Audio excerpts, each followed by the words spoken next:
Sabe aquela velha história de que só quem tem os maiores craques domina o futebol? Pois é, a seleção sueca na Copa do Mundo prova exatamente o contrário. Hoje, a gente vai desconstruir a trajetória fascinante dessa equipe no maior palco do esporte. Ao analisar o histórico, fica claro que é um legado construído com muita tradição, uma competitividade absurda e aquela habilidade incrível de bater de frente, de igual para igual, com os verdadeiros titãs mundiais. E a grande pergunta que fica martelando na cabeça quando olhamos para os dados é a seguinte: como é que uma nação sem aquela fábrica constante de superestrelas midiáticas consegue surpreender os gigantes do futebol com tanta frequência? É simplesmente fascinante entender como esse sistema coletivo vira o jogo e desafia qualquer expectativa. Número 1. Uma história de tradição. Mapeando essa jornada, a estreia oficial lá em 1934 já foi o primeiro passo. Mas foi em 1950, aqui mesmo no Brasil, que a equipe realmente sacudiu o cenário global, beliscando um super respeitável terceiro lugar. E olha, essa base sólida serviu como uma rampa de lançamento para décadas de campanhas muito consistentes. Tivemos uma grande final em 1958, a repetição do terceiro lugar em 1994 e, um pouco mais fresco na memória, as quartas de final em 2018. O que nos leva ao ponto 2, o ano histórico de 1958. Lá em 1958, jogando com aquela energia incomparável de ser o país sede, os suecos montaram um esquadrão muito, mas muito inspirado. Liderados por verdadeiras lendas da época, como Nils Lidholm, Gunnar Gren e Kurt Hammering, eles literalmente encantaram quem estava assistindo. Foi essa junção de talento puro com a força da torcida local que impulsionou a equipe para sua primeira e até agora única final de Copa do Mundo. E que final épica, hein? Aquela partida histórica colocou a equipe de frente com ninguém menos que o lendário Brasil de Pelé.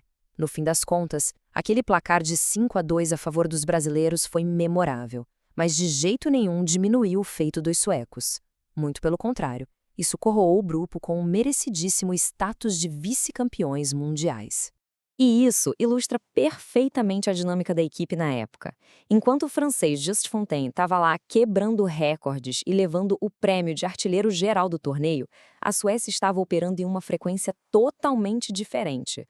O time não dependia de um único goleador isolado em busca de glórias individuais.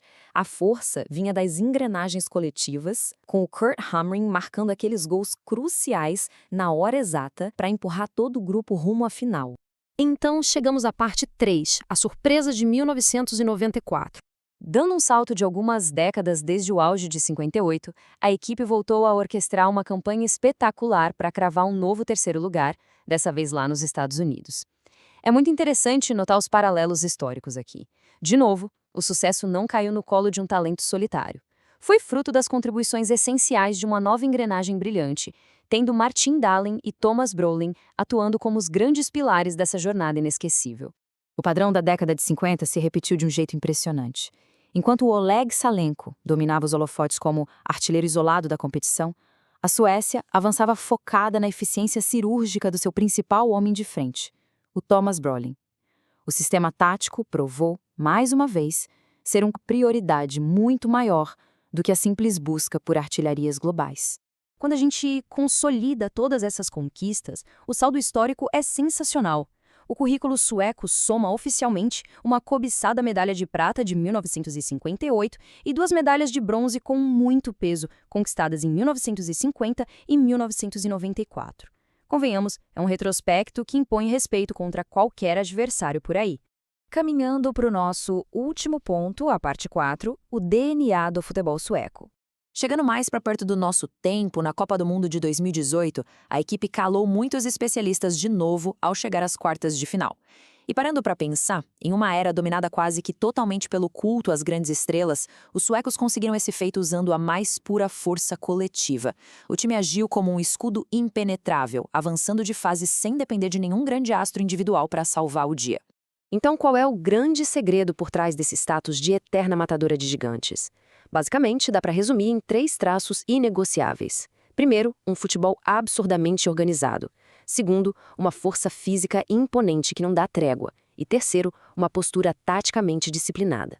É essa mistura letal que faz da seleção sueca uma ameaça perigosa em absolutamente qualquer torneio. O que nos deixa com uma provocação bem interessante para refletir agora no final. Ao acompanhar a evolução cada vez mais frenética do esporte moderno, será que ter uma identidade coletiva inquebrável, regada a muita disciplina tática, é de fato a arma mais poderosa que um time pode ter?